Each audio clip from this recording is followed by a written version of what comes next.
वैसे आपने बहुत सारे गम, बहुत सारे दुख इस तरह के सहे होंगे, यकीनन जिनसे बाहर निकलना बहुत मुश्किल हुआ करता है।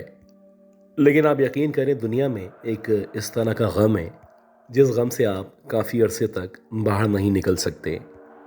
जी हाँ, मेरे ख़्याल में जब आपकी माँ या बाप इनमें से कोई एक जुदा हो जाता है, तो उसकी जुदाई के बाद जो टाइम पीरियड होता है, वो बहुत टफ़ होता है और इस गम से, इस तकलीफ़ से बाहर निकलना बहुत मुश्किल होता है। तो मेरी दुआ है कि जिनके वालिदैन ज़िंदा हैं वो इसी तरह ज़िंदा सलामत रहें, और जिनके वालिदैन जैसे कि मेरे वालिदैन इस दुनिया से जा चुके हैं, तो अल्लाह ताला तमाम मरहूमीन की मग़फ़िरत फ़रमाए। मेरा नाम हमज़ा है और ये जो कहानी है ये 2003 मार्च की कहानी है। ये वो दिन था, ये वो महीना था जिस दिन मेरे बाप मुझे छोड़ के, मेरी फैमिली को छोड़ के हमेशा के लिए इस दुनिया से रुखसत हो गए थे। ये जो मेरे बाप का इंतकाल था, ये सिर्फ एक इंतकाल नहीं था, बल्कि आप कह सकते हैं कि हमारी दुनिया, हमारी ज़िंदगी इसके बाद मुकम्मल तौर पे तब्दील होकर रह चुकी थी। कहा जाता है कि बाप एक साइमा की तरह होता है, बाप एक दरख्त की तरह होता है जो कि अपने बच्चों को न सिर्फ धूप से बल्कि मौसमी असरात से महफूज रखा करता है। तो ऐसा ही था कि हमारा बाप हालांकि बहुत बीमार था, बहुत ज़यीफ़ था, लेकिन जब तक वो ज़िंदा था हमारे लिए ना वो सिर्फ एक बहुत मजबूत सी छत का काम किया करता था, बल्कि उनके होने पे हमें एक मजबूती का, ताकत का एहसास हुआ करता था। खैर, जैसा कि अल्लाह ताला ने मुकर्रर कर रखा है कि हर शख्स को, हर नफ्स को मौत का मज़ा चखना है, तो वैसे ही कुछ हमारे साथ हुआ। खैर, जब हमारे बाबा का इंतकाल हुआ तो जाहिर सी बात है 2-4 दिन जैसे कि आम तौर पे हुआ करता है, बहुत सारे अजीज़, बहुत सारे अकारीब आपके एतराफ़ में मौजूद थे, तो ये जो गम था ये निस्बतन कम महसूस हो रहा था। आपको पता, जब चलना शुरू करता है, जब लोग आहिस्ता आहिस्ता करके वापस अपने घरों में जाना शुरू कर देते हैं, उसके बाद के जो 40 दिन होते हैं, जो कि आम तौर पे 40वें से पहले का टाइम होता है, ये दुनिया के मुश्किल तरीन दिन होते हैं। आपको एक शख्स के बगैर रहना होता है, और वो शख्स जिसके बगैर रहने का आपने कभी तसव्वुर भी नहीं किया होता। हम लोग नाज़िमाबाद के रहायशी थे, और वैसे जो हमारा एरिया था वो एक मिडिल क्लास एरिया था। तो अक्सर ऐसा होता था कि खुशी में, गम में, परेशानियों में जो भी मोहल्ले वाले थे वो एक दूसरे का साथ दिया करते थे। यूँ एक दूसरे का सहारा बनने के बाद हम लोगों के लिए आसानी हो जाया करती थी। खैर, जब मेरे फादर के इंतकाल को तकरीबन आप कह सकते हैं कि 15 या 20 दिन गुजर चुके थे, उसके बाद से ही कुछ इस तरह की बातें थीं जो मुसलसल महसूस हो रही थी। मेरे जो फादर थे वो ऊपर फर्स्ट फ्लोर पे एक रूम के अंदर रहा करते थे, जबकि जो बाकी फैमिली थी वो नीचे रहती थी। अब जब मेरे फादर का इंतकाल हो चुका तो अक्सर ऐसा होता कि रात के औकात में, यानी जब रात के 12-1 बजे का टाइम होता, तो हमें नीचे महसूस होता जैसे कि ऊपर कोई मौजूद है। जैसे कि आमतौर पे जब आप नीचे होते हैं और ऊपर छत के ऊपर किसी ऑब्जेक्ट को, किसी चीज़ को खींचा जा रहा होता है, या कोई काम किया जा रहा होता है, या फिर अगर इवन कोई ऊपर वॉक भी करता है तो नीचे बाकायदा उसके कदमों की आवाज़ महसूस होती है। तो अक्सर ऐसा होता है कि रात के औकात में 12 से 3 बजे तक छत पे किसी के होने का एहसास होता। कभी ऐसा लगता कि मेरे फादर का जो रूम है उसका डोर किसी ने खोला है, कभी एकदम से खिड़कियां खुलती और देखते ही देखते बंद हो जाती। एक अजीब सी कैफियत थी कि जो कुछ हम देख रहे थे, जो कुछ हमें महसूस हो रहा था, इन तमाम बातों से, इन तमाम वाक़यात से डरना चाहिए, या फिर सरासर ये सब बातें हमारा वहम थी और हम चीज़ों को बहुत ज़्यादा महसूस कर रहे थे। इसी तरह मुझे अच्छी तरह याद है कि शायद अप्रैल का आखिर चल रहा था और बारिश हो रही थी। वैसे आमतौर पे कराची में अप्रैल में इतनी बारिशें नहीं हुआ करती, लेकिन इत्तफ़ाक़ कि जिस रात ये वाक़या मेरे साथ पेश आया, दो बातें थीं। एक तो पहली बात ये थी कि बारिश हो रही थी, और दूसरी बात ये थी कि लाइट मौजूद नहीं थी। सारे के सारे घर वाले सो चुके थे। मैं अकेला अपने रूम से, यानी अपनी खिड़की से बाहर की तरफ झांक रहा था। मेरा जो रूम था ये कुछ इस तरह का था कि मेरे रूम से बाहर निकलते ही सीढ़ियाँ मौजूद थीं, और ये जो सीढ़ियाँ थीं ये बज़ाहिर ऊपर की तरफ जाया करती थीं। मेरा ख्याल है कि रात के तकरीबन 2 सवा 2 बजे का टाइम होगा। मुझे एकदम से महसूस हुआ कि जो ऊपर वाला रूम है, यानी जो फादर का रूम था, उस रूम का दरवाज़ा खुला है। अब जब मुझे महसूस हुआ कि ऊपर से किसी ने दरवाज़ा खोला है, और ना सिर्फ दरवाज़ा खोला है बल्कि दरवाज़ा खुलने के बाद आहिस्ता आहिस्ता नीचे की तरफ आना शुरू किया है, तो पहले मैं समझा कि शायद मेरा भाई या मेरी बहन ऊपर गए होंगे। क्योंकि आमतौर पे जब भी बारिश होती थी तो जो मेरा भाई था वो कोशिश करता था कि हत्तुल इम्कान उस बारिश के अंदर नहा सके। तो वैसे ही मैं समझ रहा था कि मेरा भाई शायद ऊपर से नीचे आ रहा है। तो मैं बेख्याली में या मैंने बगैर सोचे ही एकदम से जब रूम से निकल के सीढ़ियों की तरफ बढ़ना शुरू किया, तो आप यकीन करें कि जैसे ही मैं सीढ़ियों के सामने आया तो मैंने देखा कि सीढ़ियों के ऊपर की तरफ से कोई उतरता हुआ नीचे आ रहा है। अजीब बात ये थी कि जो ऊपर से नीचे की तरफ आ रहा था उसका जो हुलिया था या उसकी जो शक्ल थी इस अंधेरे में भी बड़ी जानी पहचानी लग रही थी। और यकीनन मेरे जहन से, मेरे दिमाग से, इवन मेरे दिल से ये शक्ल अब तक ना ही निकल सकी थी और शायद कभी निकलने भी नहीं वाली थी। जो मंज़र मेरी आंखों के सामने मौजूद था उस मंज़र के मुताबिक मेरे मरहूम वालिद सीढ़ियों से नीचे उतर के आ रहे थे, और बज़ाहिर ऐसा लग रहा था जैसे उन्होंने सफ़ेद कलर का कफन पहन रखा है। कुछ अजीब तरीके से अजीब सी हल्की हल्की सी रोशनी थी जो उनके चेहरे के एतराफ़ में मौजूद थी। ऐसा लग रहा था जैसे उनका चेहरा बहुत ज़्यादा पुरनूर हो चुका है। ज़ाहिर सी बात है, मैं उनका बेटा था, एक मेरी उनसे एफिलिएशन भी थी। तो मैं एक लम्हे के लिए भूल ही गया कि मेरे फादर इस दुनिया से रुखसत हो चुके हैं। मैं नॉर्मल बिहेव कर रहा था और मुझे अब तक ये लग रहा था जैसे मेरे फादर मुझे डांटेंगे और बोलेंगे तुम अब तक जाग रहे हो। खैर, मैं अभी इस मंज़र को समझ नहीं पा रहा था कि देखते ही देखते वो जो कि मेरे फादर के रूप में मुझे नज़र आ रहे थे वो ना सिर्फ गायब हो गए बल्कि एक लम्हे के लिए ऐसा लगा जैसे हवा के अंदर धुआं बन के तहलील हो चुके हैं। कुछ देर बाद जब मेरे दिल ने, मेरे दिमाग ने काम करना शुरू किया तो अब मेरी समझ में आया कि मामला क्या था। खैर, ये जो रात थी बड़ी मुश्किल से बड़े कर्ब के आलम में गुजरी, और जब सुबह हुई तो मैं चाहता था कि अपनी अम्मी से, अपने घर वालों से इस बात का जिक्र करूं। लेकिन बात ये भी थी कि इतनी रात में ये सब कुछ मैंने महसूस किया था, तो हो सकता है इस बात के सच होने में लोगों को शकूक व शुबहात होते। लिहाजा बजाय इसके मैं ये सारी की सारी बात या जो भी वाक़या था किसी और को शेयर करता, मैंने खामोशी इख्तियार करना बेहतर समझी। इसी तरह कुछ मज़ीद दिन गुजरे और मेरा ख्याल है कि 1 महीना मज़ीद गुजरा होगा।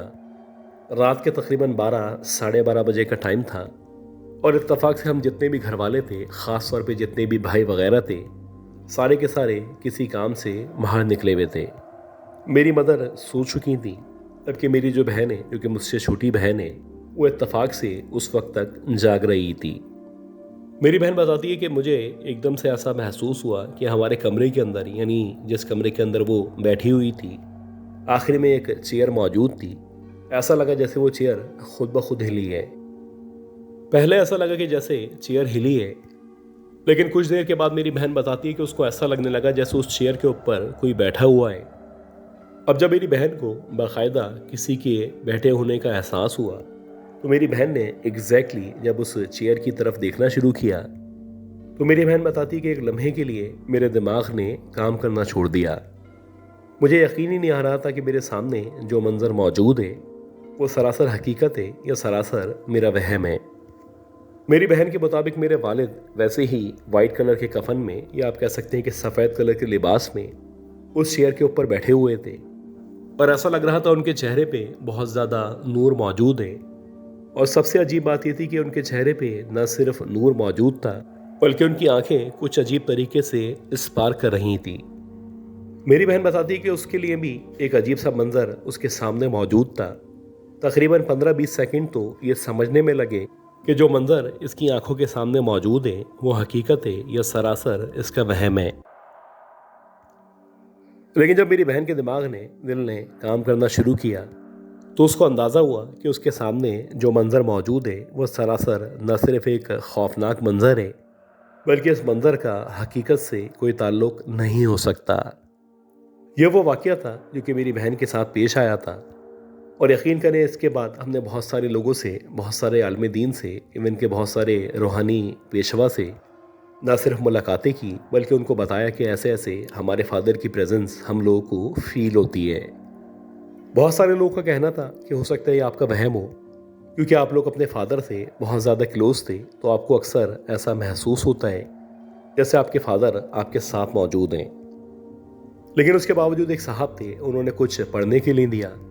उनका यह कहना था कि जब भी आपको ऐसा महसूस हो तो एक ख़ास दुआ है, वो आप मुसलसल पढ़ते चले जाएं। आहिस्ता आहिस्ता करके चीज़ें बेहतर से बेहतर होती चले जाएंगी। और ऐसा ही हुआ कि ग्रेजुअली जब हमने इस सूरत को, इस आयत को पढ़ना शुरू किया, तो आहिस्ता आहिस्ता करके मेरे फादर, जो कि मरने के बाद भी हमें अपने घर में नज़र आया करते थे, तो ना सिर्फ उनका नज़र आना कम हुआ, बल्कि एक वक्त ऐसा आया कि मुकम्मल तौर पे ये जो हमें मरने के बाद नज़र आया करते थे, ये सिलसिला मुकम्मल तौर पे इख्तिताम पजीर हुआ।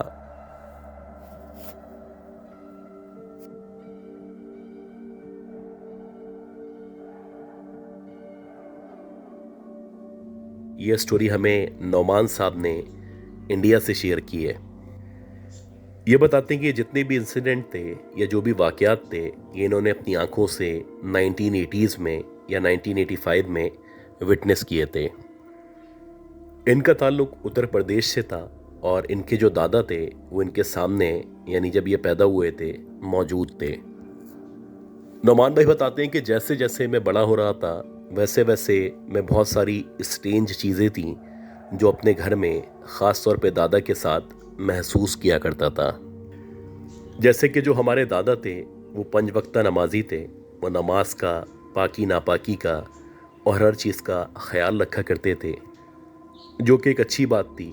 लेकिन उसके साथ साथ अक्सर ऐसा होता था कि रात के औकात में, यानी कि 9 या 10 बजे के बाद, मैं अक्सर देखता था कि एक बिल्ली है जो छत की तरफ से, यानी सीढ़ियों की तरफ से उतरती हुई आती है, और इसका जो कलर है वो काला कलर है, और वो सीढ़ियों से होती हुई सीधी हमारे दादा के कमरे की तरफ जाती है। अच्छा, ये जो बिल्ली है, शुरू में तो ऐसा लगता था कि जैसे नॉर्मल बिल्लियाँ हुआ करती हैं वैसे ही बिल्ली है, लेकिन अक्सर मैंने जब उसके ऊपर गौर किया तो मुझे ऐसा लगता था कि उसके जो पाँव हैं कुछ अजीब तरीके से टेढ़े पाँव हैं। अगर किसी जानवर के पाँव टेढ़े हों या उनमें कोई फॉल्ट हो तो उसके चलने में या उसके वॉक करने में दुश्वारी हुआ करती है। लेकिन ये जो बिल्ली थी, हालांकि इसके टेढ़े पाँव थे, लेकिन उसके बावजूद भी जब ये चलती थी तो ज़र्रा बराबर भी शक नहीं आता था कि इसके पाँव जो हैं वो टेढ़े पाँव हैं या छोटे बड़े पाँव हैं। चले, आप हो सकते हैं कि इसको इत्तेफाक करार दें, या हो सकता है कि जानवर चलने को मैनेज कर लेता हो, लेकिन कुछ अजीब बातें थीं जो मैं नोट किया करता था। जैसे कि अक्सर ऐसा होता कि जब बिल्ली दादा के रूम के अंदर जाती तो उसके कुछ सेकंड्स के बाद या कुछ मिनट के अंदर अंदर दरवाज़ा खुद ब खुद बंद हो जाता, और क्योंकि मैं छोटा था ये सारी चीज़ें देख रहा होता था। या हो सकता है कि जो आंखों का पर्दा है, जो आमतौर पे हमारे और जन्नात या दीगर मखलूक़ात के दरमियान हुआ करता है, उस पर्दे के ना होने की वजह से मुझे मनाजिर नज़र आते हों। दरवाज़ा ना सिर्फ खुद ब खुद बंद होता था, बल्कि जब वो दरवाज़ा थोड़ी देर बाद खुला करता था और जब बिल्ली दोबारा से बाहर निकलती थी या स्टेयर्स की तरफ जाती थी, तो मुझे कभी कभी ऐसा लगता था कि उसके पाँव नॉर्मल हो चुके हैं या सीधे हो चुके हैं।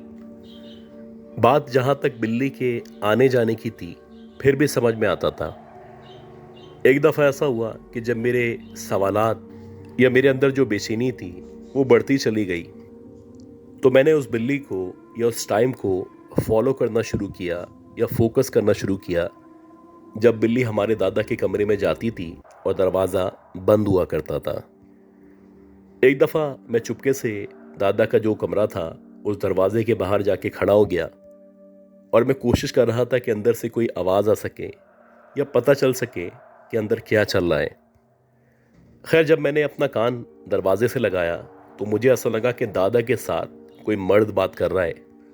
उसकी बड़ी भारी सी आवाज़ है, जैसे कि आमतौर पे बारोब आवाज़ हुआ करती है, और दादा भी ना सिर्फ उससे बातें कर रहे हैं बल्कि उससे हंस हंस के बातें कर रहे हैं। कुछ सवालात वो करता, कुछ सवालात दादा करते, और दोनों एक दूसरे के सवालात का जवाब दिया करते। अभी जबकि मैं उस आवाज़ को सुनने की कोशिश कर रहा था तो एकदम से दरवाज़ा खुला, और जैसे ही दरवाज़ा खुला तो दादा मेरे सामने खड़े हुए थे और वो कहने लगे कि तुम यहाँ पे क्यों खड़े हुए हो और यहाँ पे क्या कर रहे हो। अब दादा ने जब मुझसे सवाल किया तो बजाय इसके कि मैं उनके सवाल का जवाब देता, मैंने फौरन से अंदर की तरफ झांका। और जब मैंने अंदर की तरफ झांका तो मैंने देखा कि जहाँ पे दादा बैठा करते हैं उनके बिल्कुल सामने एक चेयर रखी हुई है और उस चेयर पे वही बिल्ली बैठी हुई है जो अक्सर दादा के रूम में आया करती थी। हालांकि कुछ सेकंड पहले मैंने अपने कानों से सुना था कि दादा के रूम में कोई मर्द मौजूद था जो इनसे बातें कर रहा था। तब जाके मुझे थोड़ा सा यकीन हुआ कि दादा के पास ये जो बिल्ली आया करती है ये कोई नॉर्मल बिल्ली नहीं है, यकीनन ये कोई जिन है या कोई इस तरह की मखलूक है जो दादा के पास आया करती है। और ना सिर्फ आया करती है बल्कि उनसे आके बातें किया करती है। ये बताते हैं कि इसी तरह कुछ मज़ीद टाइम गुजरा और मुझे अच्छी तरह याद है कि 1989 चल रहा था और मेरे दादा का इंतकाल होने वाला था। मैं इत्तफाक से किसी काम से रात के 8 या 9 बजे छत की तरफ गया और जब मैं छत की तरफ गया तो पहला इंप्रेशन ये आया कि छत के कोने में यानी आखिर में कोई बुज़ुर्ग खड़े हुए और ना सिर्फ खड़े हुए, वहाँ पे खड़े होके नमाज पढ़ रहे हैं। अब जैसे ही मैंने अपने घर की छत पे किसी अजनबी बुज़ुर्ग को देखा जिनका चेहरा बड़ा पुरनूर था और ऐसा लग रहा था कि उनके चेहरे पे ना सिर्फ नूर मौजूद है बल्कि एक अजीब सी मुस्कुराहट है जो उनके चेहरे पे हर वक्त मौजूद है।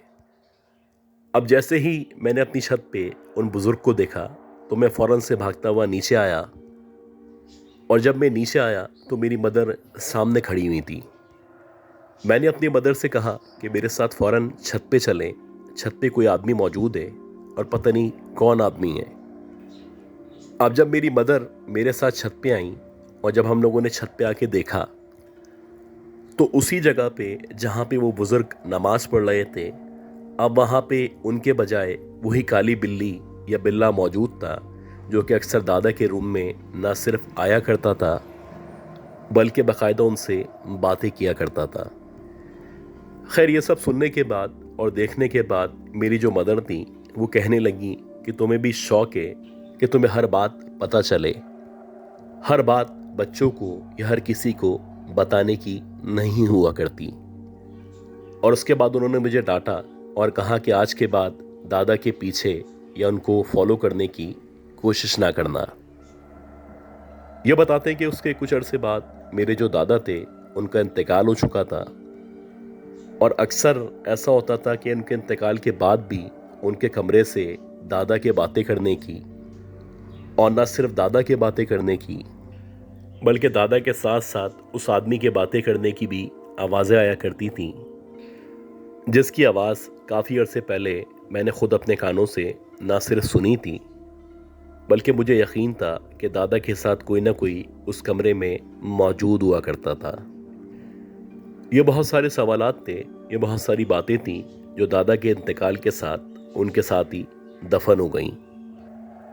आज तक ना मुझे इन सवालात का जवाब मिल सका, ना ही मैं अपने माइंड में क्लियर हो सका कि आखिर ये जो कुछ था, ये जो कुछ मैंने देखा था उसकी क्या हकीकत थी।